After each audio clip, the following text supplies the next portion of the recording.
train दी सब गुड़िया तबिया पीछे बैठी अपनी फर्स्ट डॉक्टर अपॉइंटमेंट तो वापस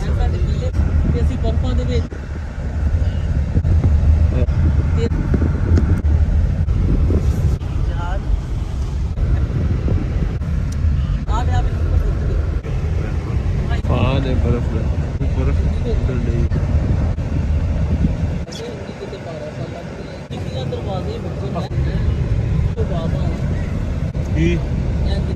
एक बार ऐसी शिकागो तो आ रहे थे दो सी देखा था ना मैं वो तो बहुत ही गड्डी ठीक है ड्राइवर नहीं बर्फा वाला हाँ वाला कितना सी क्या करना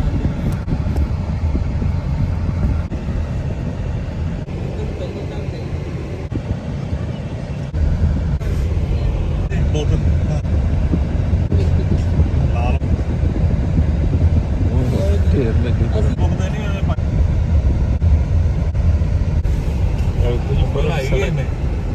लगे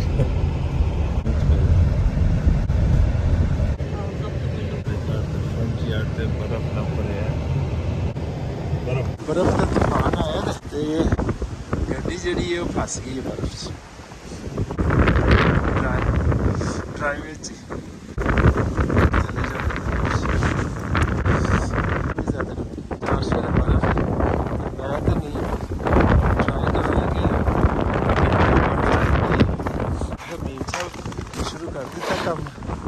ਇੱਥੇ ਤੇ ਆਹ ਤੇ ਜਿਹੜਾ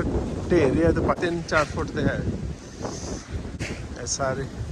ਗੱਡੀ ਬਸ ਉਹਦੇ ਵਿੱਚ ਫਸ ਗਈ ਬਰਫ਼ ਪਿੱਛੇ ਹਟਾ ਕੇ ਤੇ ਗੱਡੀ ਕੱਢੀ ਹਾਂਜੀ ਭਾਜੀ